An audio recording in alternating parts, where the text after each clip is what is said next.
"What?" cried Arden in a mocking tone. "Is there really anything that mathematics can't do?" "Yes," said Barbicane, "there is still a great deal that mathematics can't even attempt." "So far, so good," resumed Arden. "Now then, what is this integral calculus of yours?" "It is a branch of mathematics that has for its object the summation of a certain infinite series of indefinitely small terms, but for the solution of which, we must generally know the function of which a given function is the differential coefficient. In other words," continued Barbicane, "in it we return from the differential coefficient to the function from which it was deduced." "Clear as mud," cried Arden with a hearty laugh. "Now then, let me have a bit of paper and a pencil," added Barbicane, "and in half an hour you shall have your formula. Meantime you can easily find something interesting to do." In a few seconds Barbicane was profoundly absorbed in his problem, while 1,000 Nicholl was watching out of the window, and Arden was busily employed in preparing breakfast. The morning meal was not quite ready, when Barbicane, raising his head, showed Arden a page covered with algebraic signs at the end of which stood the following formula. Tx source \frac \left v2 right equals gr left 1 plus \frac left \frac right Which means, asked Arden. "It means," said the captain, now taking part in the discussion, "that the half of v prime squared minus v squared equals gr multiplied by r over x minus 1 plus m prime over m multiplied by r over d minus x minus r over d minus r. That is," interrupted Arden in a roar of laughter, "x stradlegs on y, making for z and jumping over p. Do you mean to say you understand the terrible jargon, Captain?" "Nothing is clearer, Arden." "You too, Captain. Then of course I must give in gracefully, and declare that the sun at noonday is not more palpably evident than the sense of Barbicane's formula." "You asked for algebra, you know," observed Barbicane. "Rock crystal is nothing to it." "The fact is, Barbicane," said the captain, who had been looking over the paper, "you have worked the thing out very well. You have the integral equation of the living forces, and I have no doubt it will give us the result sought for." "Yes, but I should like to understand it, you know," cried Arden. "I would give 10 years of the captain's life to understand it." "Listen then," said Barbicane. "Half of v prime squared less v squared is the formula giving us the half variation of the living force." "Mac pretends he understands all that." "You need not be a Solomon to do it," said the captain. "All these signs that you appear to consider so cabalistic form a language the clearest, the shortest, and the most logical for all those who can read it. You pretend, Captain, that, by means of these hieroglyphics, far more incomprehensible than the sacred ibis of the Egyptians, you can discover the velocity at which the projectile should start." "Most undoubtedly," replied the captain, "and by the same formula I can even tell you the rate of our velocity at any particular point of our journey." "You can." "I can." "Then you're just as deep a one as our president." "No, Arden, not at all. The really difficult part of the question Barbicane has done, that is, to make out such an equation as takes into account all the conditions of the problem. After that, it's a simple affair of arithmetic, requiring only a knowledge of the 4 rules to work it out." "Very simple," observed Arden, who always got muddled at any kind of a difficult sum in addition. "Captain," said Barbicane, "you could have found the formulas too if you tried." "I don't know about that," was the captain's reply, "but I do know that this formula is wonderfully come at." "Now, Arden, listen a moment," said Barbicane, "and you will see what sense there is in all these letters." "I listen," sighed Arden with the resignation of a martyr. "D is the distance from the center of the earth to the center of the moon, for it is from the centers that we must calculate the attractions." "That I comprehend." "R is the radius of the earth." "That I comprehend." "M is the mass or volume of the earth, m prime that of the moon. We must take the mass of the 2 attracting bodies into consideration, since attraction is in direct proportion to their masses." "That I comprehend."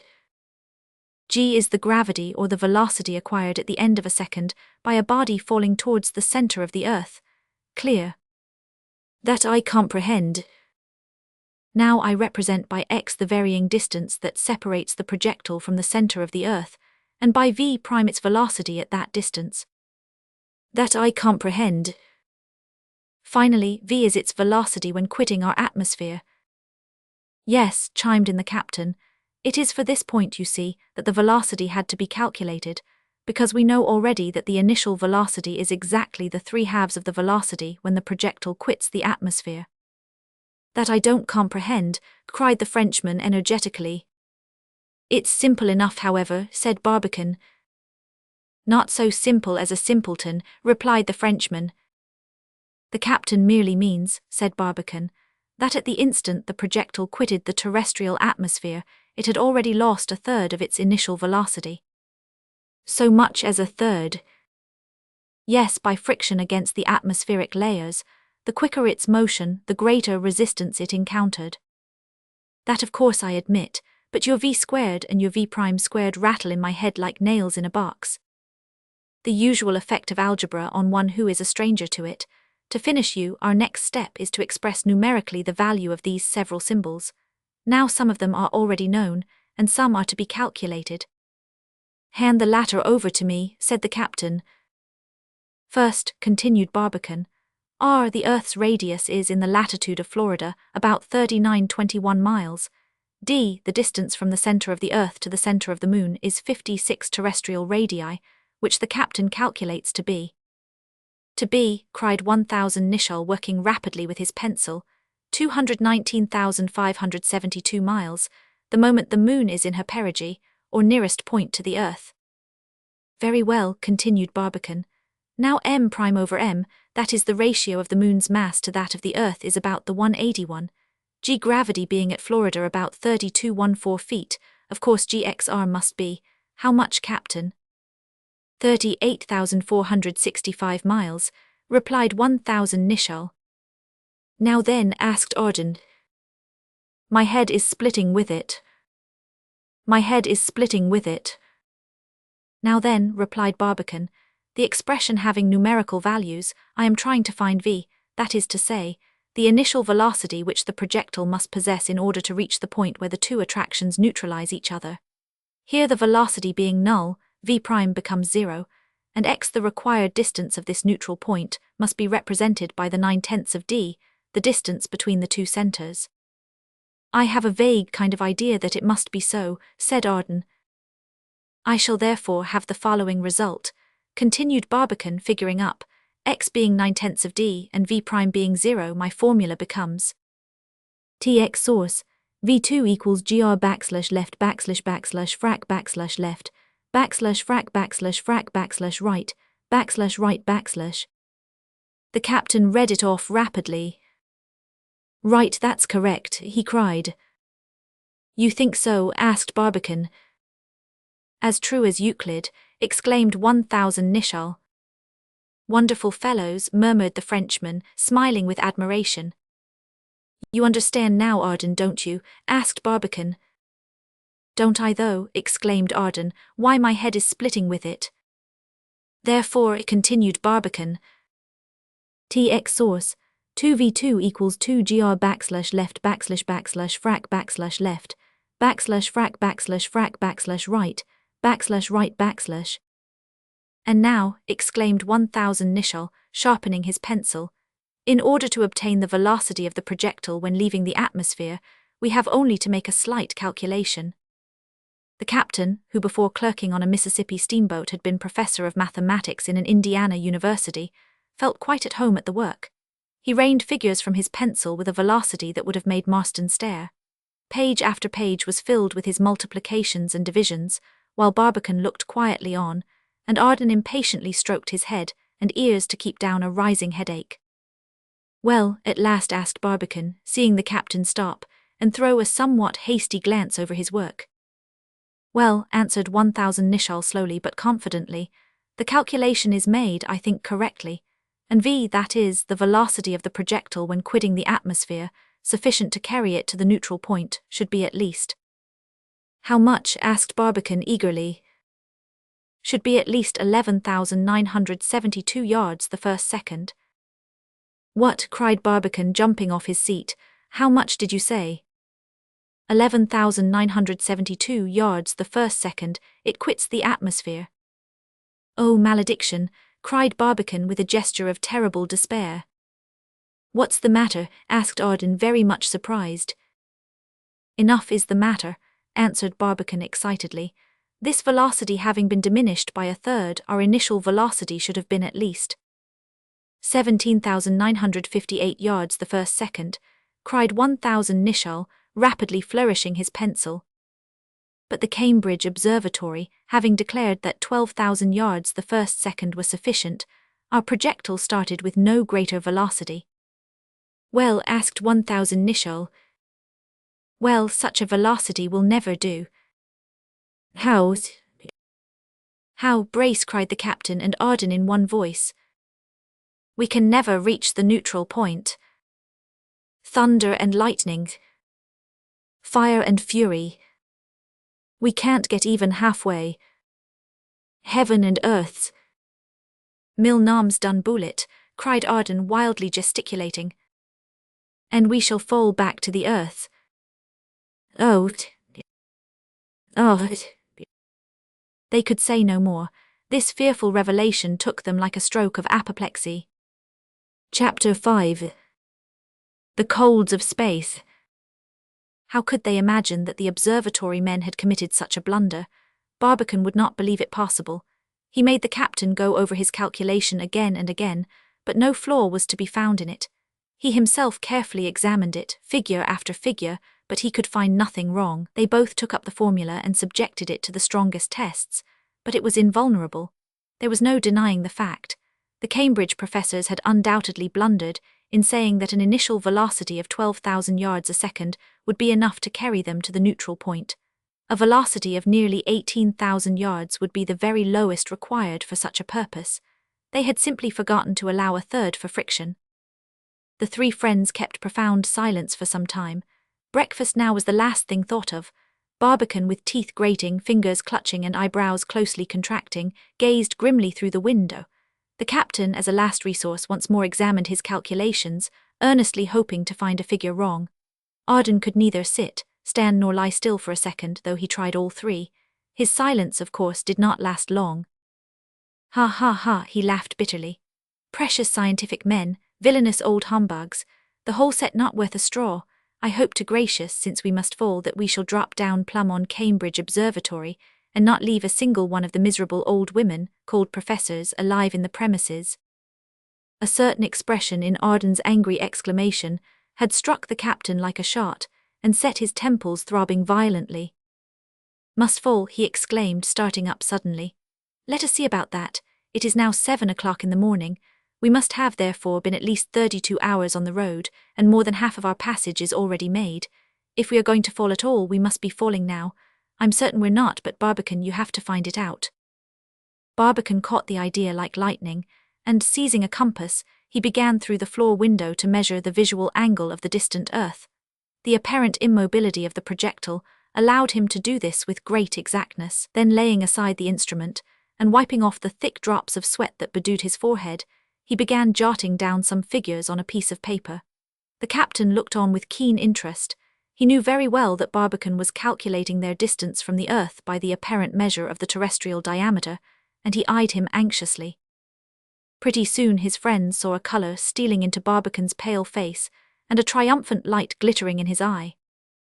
No, my brave boys, he exclaimed at last, throwing down his pencil, we're not falling. Far from it, we are at present more than 150,000 miles from the earth. Hurrah! Bravo, brace, cried 1,000 Nicholl and Arden in a breath. We have passed the point where we should have stopped, if we had had no more initial velocity than the Cambridge men allowed us. Hurrah, hurrah! Bravo, bravissimo! And we're still going up. Glory, glory, hallelujah, sang 1,000 Nicholl in the highest excitement. Vive si cher Barbican, cried Arden, bursting into French as usual whenever his feelings had the better of him. Of course we're marching on, continued 1,000 Nicholl, and I know the reason why too. Those 400,000 pounds of gun cotton gave us greater initial velocity than we had expected. You're right, Captain, added Barbican, Besides, you must not forget that by getting rid of the water, the projectile was relieved of considerable weight. Correct again, cried the captain. I had not thought of that. Therefore, my brave boys, continued Barbicane with some excitement, away with melancholy, we're all right. Yes, everything is lovely and the goose hangs high, cried the captain, who on grand occasions was not above a little slang. Talking of goose reminds me of breakfast, cried Arden. I assure you my fright has not taken away my appetite. Yes, continued Barbicane. Captain, you're quite right. Our initial velocity very fortunately was much greater than what our Cambridge friends had calculated for us. Hang our Cambridge friends and their calculations, cried Arden with some asperity. As usual with your scientific men, they've more brass than brains. If we're not now bedfellows with the oysters in the Gulf of Mexico, no thanks to our kind Cambridge friends. But talking of oysters, let me remind you again that breakfast is ready. The meal was a most joyous one. They ate much, they talked more, but they laughed most. The little incident of algebra had certainly very much enlivened the situation. Now, my boys, Arden went on, all things thus turning out quite comfortable, I would just ask you why we should not succeed. We are fairly started, no breakers ahead that I can see, no rock on our road. It is freer than the ships on the raging ocean, aye, freer than the balloons in the blustering air. But the ship arrives at her destination. The balloon, borne on the wings of the wind, rises to as high an altitude as can be endured. Why then should not our projectile reach the moon? It will reach the moon, nodded Barbicane. We shall reach the moon or no for what? Cried 1000 Nicholl enthusiastically. The great American nation must not be disappointed, continued Arden. They are the only people on earth capable of originating such an enterprise. They are the only people capable of producing a Barbicane. Hurrah, cried 1000 Nicholl. That point settled, continued the Frenchman, another question comes up to which I have not yet called your attention. When we get to the moon, what shall we do there? How are we going to amuse ourselves? I'm afraid our life there will be awfully slow. His companions emphatically disclaimed the possibility of such a thing. You may deny it, but I know better, and knowing better I have laid in my stores accordingly. You have but to choose. I possess a varied assortment. Chess, draughts, cards, dominoes, everything in fact but a billiard table. What, exclaimed Barbicane, cumbered yourself with such gimcracks? Such gimcracks are not only good to amuse ourselves with, but are eminently calculated also to win us the friendship of the Selenites. Friend Michael, said Barbicane, if the moon is inhabited at all, her inhabitants must have appeared several thousand years before the advent of man on our earth, for there seems to be very little doubt that Luna is considerably older than Terra in her present state. Therefore, Selenites, if their brain is organized like our own, must have by this time invented all that we are possessed of, and even much which we are still to invent in the course of ages. The probability is that, instead of their learning from us, we shall have much to learn from them. What, asked Arden, you think they have artists like Phidias, Michelangelo and Raphael? Certainly. And poets like Homer, Virgil, Dante, Shakespeare, Garth and Hugo? Not a doubt of it. And philosophers like Plato, Aristotle, Descartes, Bacon, Kant? Why not? And scientists like Euclid, Archimedes, Copernicus, Newton, Pascal? I should think so. And famous actors and singers and composers and photographers? I could almost swear to it. Then, dear boy, since they have gone ahead as far as we and even farther, why have not those great Selenites tried to start a communication with the Earth? Why have they not fired a projectile from the regions lunar to the regions terrestrial? Who says they have not done so? Asked Barbicane coolly. Attempting such a communication, observed the captain, would certainly be much easier for them than for us, principally for two reasons. First, attraction on the moon's surface being 6 times less than on the Earth's, a projectile could be sent off more rapidly.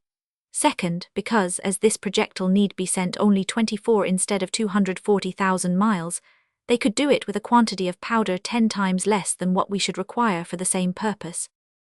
Then I ask again, said the Frenchman, why haven't they made such an attempt? And I reply again, answered Barbicane, how do you know that they have not made such an attempt? Made it when? Thousands of years ago, before the invention of writing, before even the appearance of man on the earth. But the bullet, asked Arden triumphantly. Where's the bullet? Produce the bullet. Friend Michael, answered Barbicane with a quiet smile, you appear to forget that the 5/6 of the surface of our earth is water. 5 to 1 therefore, that the bullet is more likely to be lying this moment at the bottom of the Atlantic or the Pacific than anywhere else on the surface of our globe. Besides, it may have sunk into some weak point of the surface, at the early epoch when the crust of the earth had not acquired sufficient solidity. Captain, said Arden, turning with a smile to 1000 Nicholl, no use in trying to catch Barbie. Slippery as an eel, he has an answer for everything. Still, I have a theory on the subject myself, which I think it no harm to ventilate. It is this: the Selenites have never sent us any projectile at all, simply because they had no gunpowder. Being older and wiser than we, they were never such fools as to invent any. But what's that? Diana howling for her breakfast. Good, like genuine scientific men while squabbling over nonsense, we let the poor animals die of hunger. Excuse us, Diana. It is not the first time the little suffer from the senseless disputes of the great.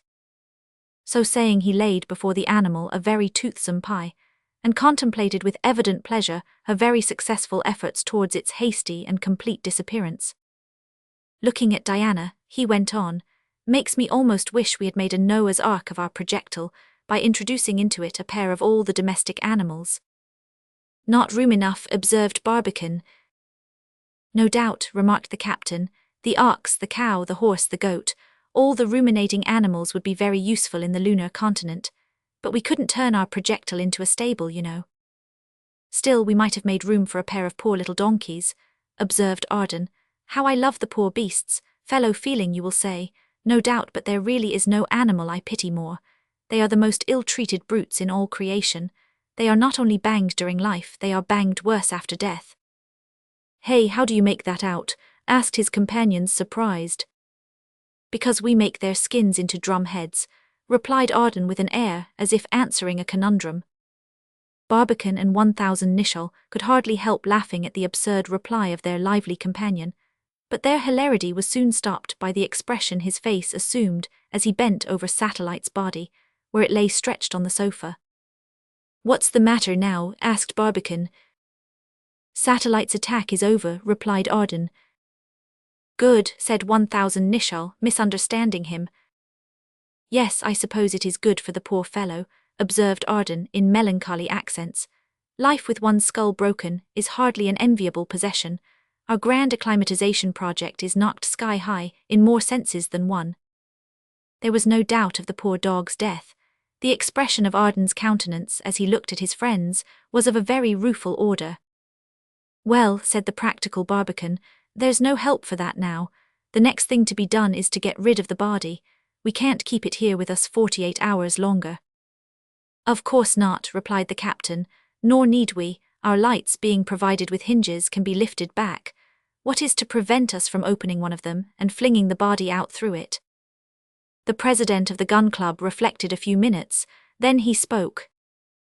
Yes, it can be done, but we must take the most careful precautions.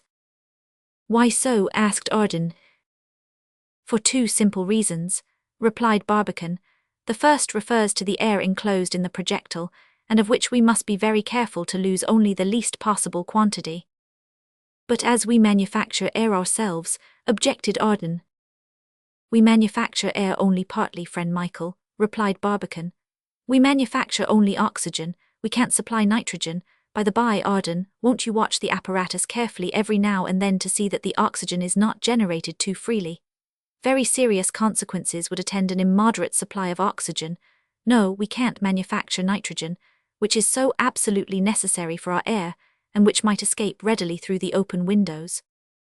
What, the few seconds we should require for flinging out poor Satellite? A very few seconds indeed they should be, said Barbicane very gravely. Your second reason? Asked Arden. The second reason is that we must not allow the external cold, which must be exceedingly great, to penetrate into our projectile and freeze us alive. But the sun, you know. Yes, the sun heats our projectile, but it does not heat the vacuum through which we are now floating. Where there is no air there can neither be heat nor light, just as wherever the rays of the sun do not arrive directly, it must be both cold and dark. The temperature around us, if there be anything that can be called temperature, is produced solely by stellar radiation. I need not say how low that is in the scale, or that it would be the temperature to which our Earth should fall if the sun were suddenly extinguished. Little fear of that for a few more million years, said 1000 Nicholl. Who can tell? Asked Arden. Besides, even admitting that the sun will not soon be extinguished, what is to prevent the Earth from shooting away from him? Let friend Michael speak, said Barbicane with a smile to the captain. We may learn something.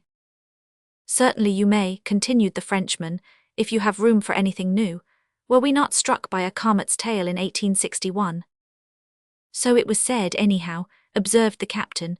I well remember what nonsense there was in the papers about the phosphorescent auroral glare. Well, continued the Frenchman, suppose the comet of 1861 influenced the Earth by an attraction superior to the sun's. What would be the consequence? Would not the Earth follow the attracting body, become its satellite, and thus at last be dragged off to such a distance that the sun's rays could no longer excite heat on her surface? Well, that might possibly occur, said Barbicane slowly, but even then I question if the consequences would be so terrible as you seem to apprehend. Why not? Because the cold and the heat might still manage to be nearly equalized on our globe. It has been calculated that, had the Earth been carried off by the comet of 61, when arrived at her greatest distance, she would have experienced a temperature hardly 16 times greater than the heat we receive from the moon, which, as everybody knows, produces no appreciable effect, even when concentrated to a focus by the most powerful lenses. Well then, exclaimed Arden, at such a temperature. Wait a moment, replied Barbicane. Have you never heard of the principle of compensation? Listen to another calculation.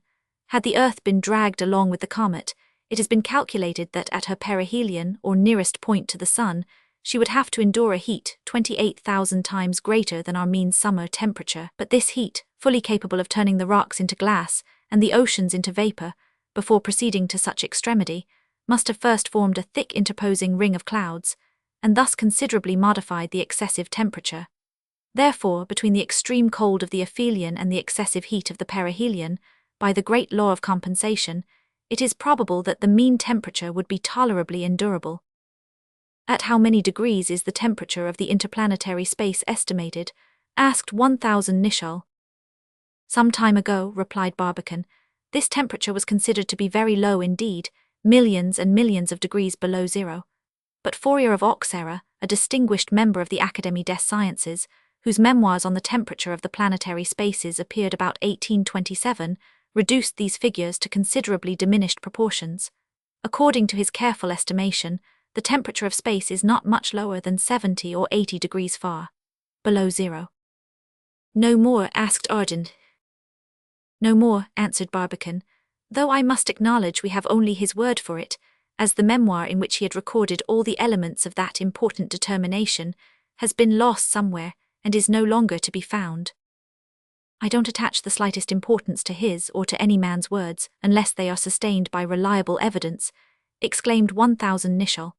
Besides, if I'm not very much mistaken, Pouillet, another countryman of yours, Arden, and an academician as well as Fourier, esteems the temperature of interplanetary spaces to be at least 256 degrees far below zero. This we can easily verify for ourselves this moment by actual experiment.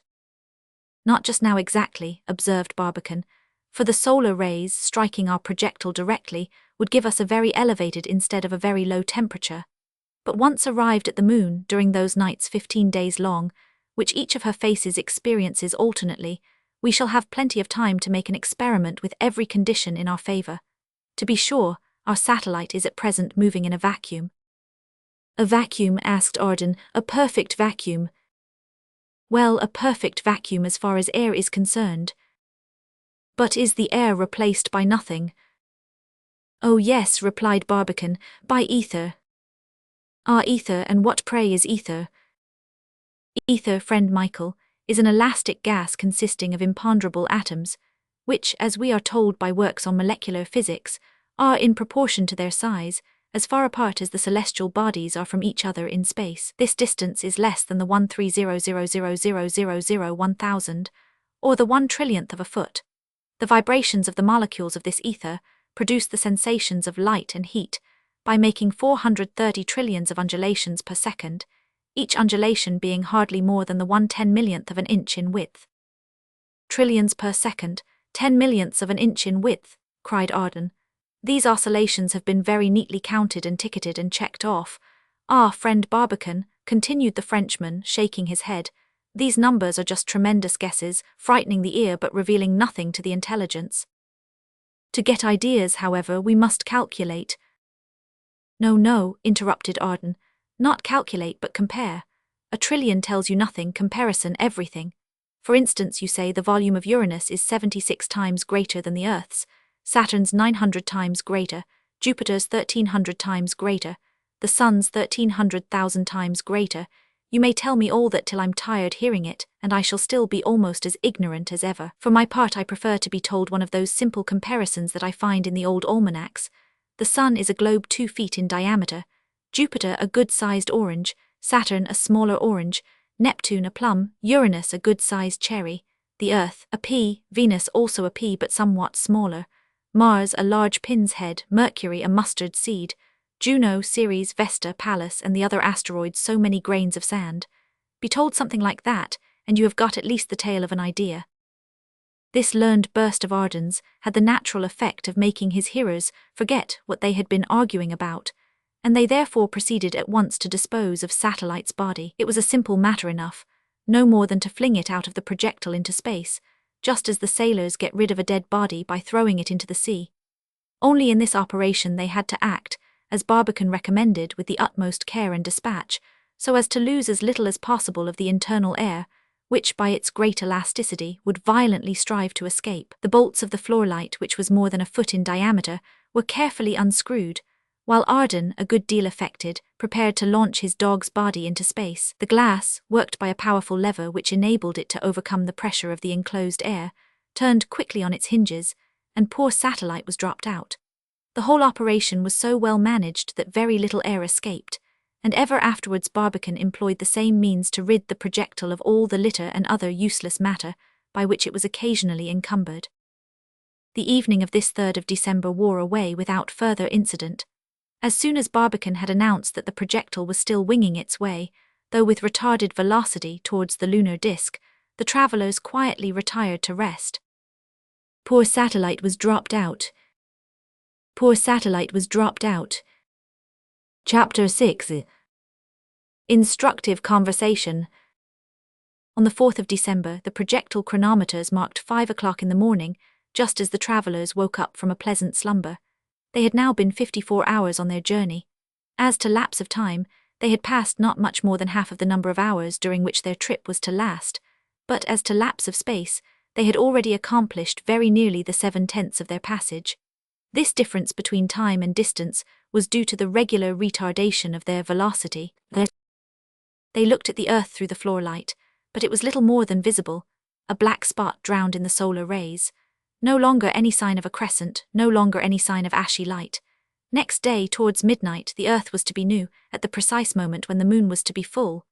Overhead, they could see the Queen of Night coming nearer and nearer to the line followed by the projectile, and evidently approaching the point where both should meet at the appointed moment. All around, the black vault of heaven was dotted with luminous points which seemed to move somewhat, though, of course, in their extreme distance their relative size underwent no change. The sun and the stars looked exactly as they had appeared when observed from the Earth.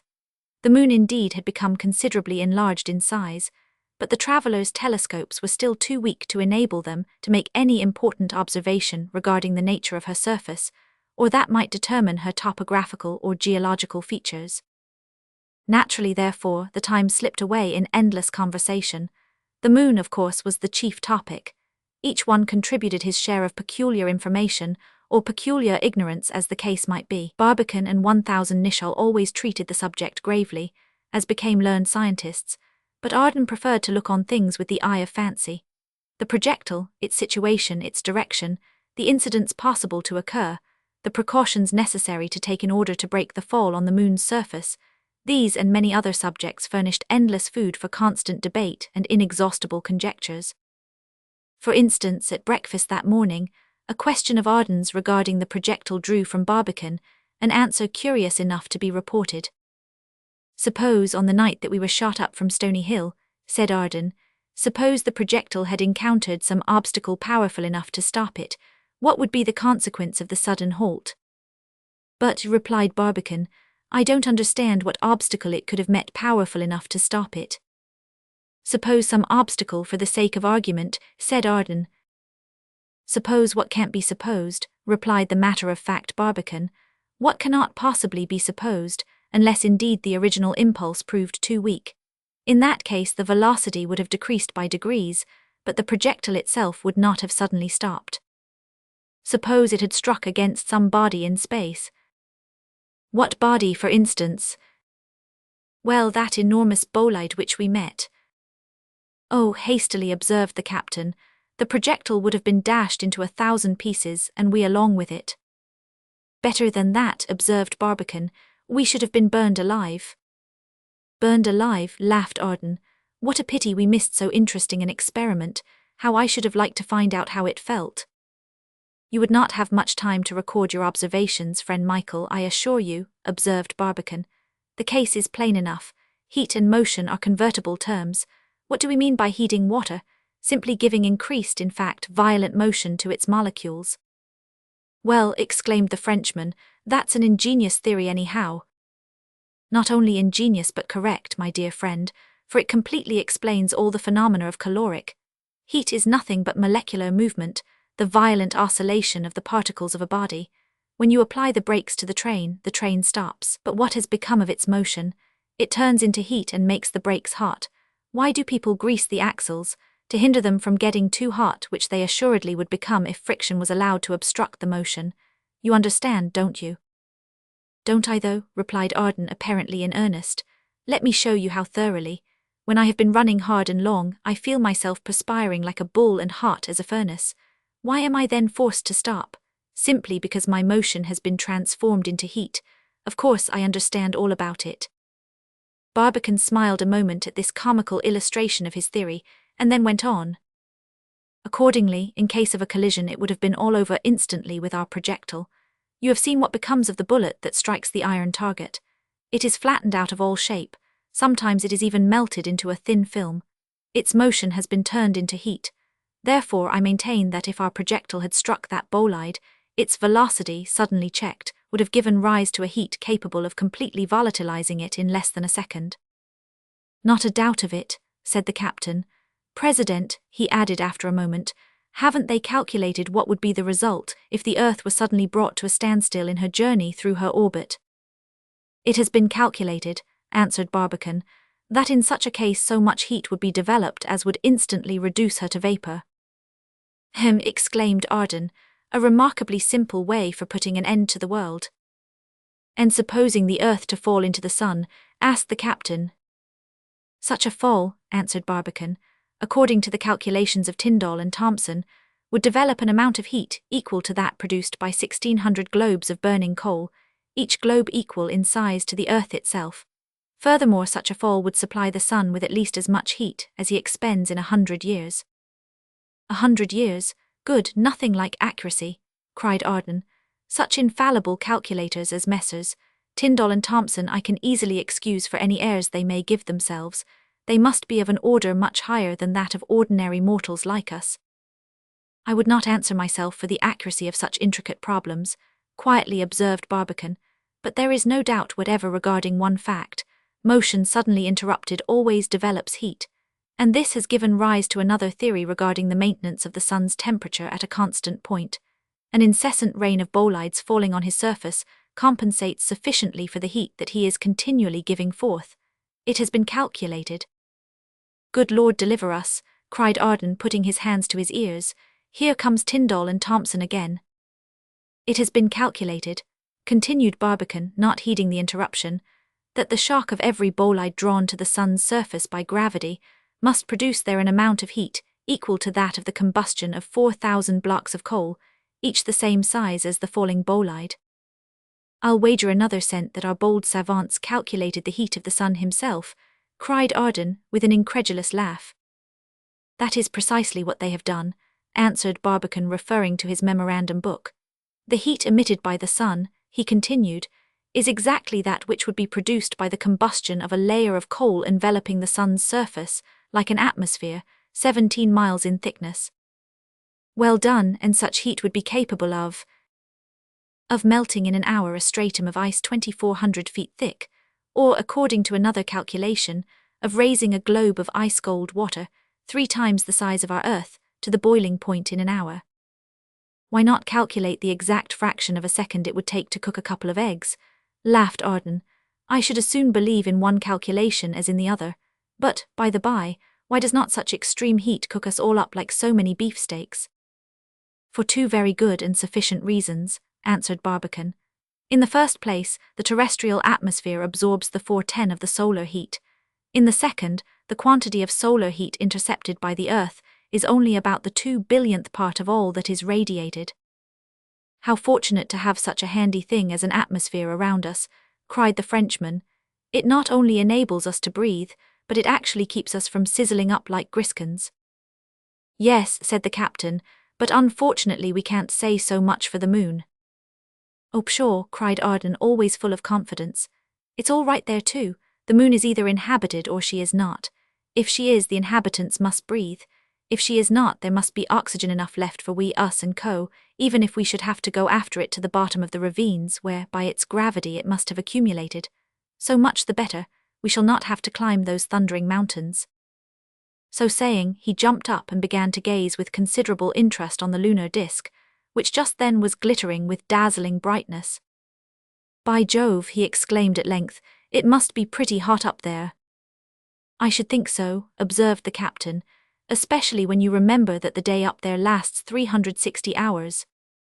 Yes, observed Barbicane, but remember on the other hand that the nights are just as long, and as the heat escapes by radiation, the mean temperature cannot be much greater than that of interplanetary space. A high old place for living in, cried Arden. No matter, I wish we were there now. Wouldn't it be jolly, dear boys, to have old Mother Earth for our moon, to see her always on our sky, never rising, never setting, never undergoing any change except from new Earth to last quarter? Would not it be fun to trace the shape of our great oceans and continents, and to say, there is the Mediterranean, there is China, there is the Gulf of Mexico, there is the white line of the Rocky Mountains where old Marston is watching for us with his big telescope. Then we should see every line and brightness and shadow fade away by degrees as she came nearer and nearer to the sun, until at last she sat completely lost in his dazzling rays. But, by the way, Barbicane, are there any eclipses in the moon? Oh yes, solar eclipses, replied Barbicane, must always occur whenever the centers of the 3 heavenly bodies are in the same line, the Earth occupying the middle place. However, such eclipses must always be annular, as the Earth, projected like a screen on the solar disk, allows more than half of the sun to be still visible. How is that? Asked 1000 Nicholl. No total eclipses in the moon. Surely the cone of the Earth's shadow must extend far enough to envelop her surface. It does reach her in one sense, replied Barbicane, but it does not in another. Remember the great refraction of the solar rays that must be produced by the Earth's atmosphere. It is easy to show that this refraction prevents the sun from ever being totally invisible. See here, he continued, pulling out his tablets, let A represent the horizontal parallax and B the half of the sun's apparent diameter. Ouch, cried the Frenchman, making a wry face. Here comes Mr. X Square riding to the mischief on a pair of double zeros again. Talk English or Yankee or Dutch or Greek, and I'm your man. Even a little Arabic I can digest, but hang me if I can endure your algebra. Well then, talking Yankee, replied Barbicane with a smile. The mean distance of the moon from the Earth being 60 terrestrial radii, the length of the conic shadow, in consequence of atmospheric refraction, is reduced to less than 42 radii. Consequently, at the moment of an eclipse, the moon is far beyond the reach of the real shadow, so that she can see not only the border rays of the sun, but even those proceeding from his very center. Oh then, cried Arden with a loud laugh, we have an eclipse of the sun at the moment when the sun is quite visible. Isn't that very like a bull, Mr. Philosopher Barbicane? Yet it is perfectly true notwithstanding, answered Barbicane. At such a moment the sun is not eclipsed, because we can see him, and then again he is eclipsed because we see him only by means of a few of his rays, and even these have lost nearly all their brightness in their passage through the terrestrial atmosphere. Barbicane is right, friend Michael, observed the captain slowly. The same phenomenon occurs on Earth every morning at sunrise, when refraction shows us the sun new risen. looking through the horizontal misty air. Shorn of his beams. He must be right, said Arden, who, to do him justice though quick at seeing a reason, was quicker to acknowledge its justice. Yes, he must be right, because I begin to understand at last very clearly what he really meant. However, we can judge for ourselves when we get there. But, apropos of nothing, tell me, Barbicane, what do you think of the moon being an ancient comet, which had come so far within the sphere of the Earth's attraction as to be kept there and turned into a satellite? Well, that is an original idea, said Barbicane with a smile. My ideas generally are of that category, observed Arden with an affectation of dry pomposity. Not this time, however, friend Michael, observed 1000 Nicholl. Oh, I'm a plagiarist, am I? Asked the Frenchman, pretending to be irritated. Well, something very like it, observed 1000 Nicholl quietly. Apollonius Rhodius, as I read one evening in the Philadelphia Library, speaks of the Arcadians of Greece having a tradition that their ancestors were so ancient that they inhabited the earth long before the moon had ever become our satellite. They therefore called them Pyro Omicron Sigma Epsilon Lambdita Nu Omicron Iota, or antilunarians. Now, starting with some such wild notion as this, certain scientists have looked on the moon as an ancient comet brought close enough to the earth to be retained in its orbit by terrestrial attraction. Why may not there be something plausible in such a hypothesis? Asked Arden with some curiosity. There is nothing whatever in it, replied Barbicane decidedly. A simple proof is the fact that the moon does not retain the slightest trace of the vaporous envelope by which comets are always surrounded. Lost her tail, you mean, said Arden. Pooh, easy to account for that, it might have got cut off by coming too close to the sun.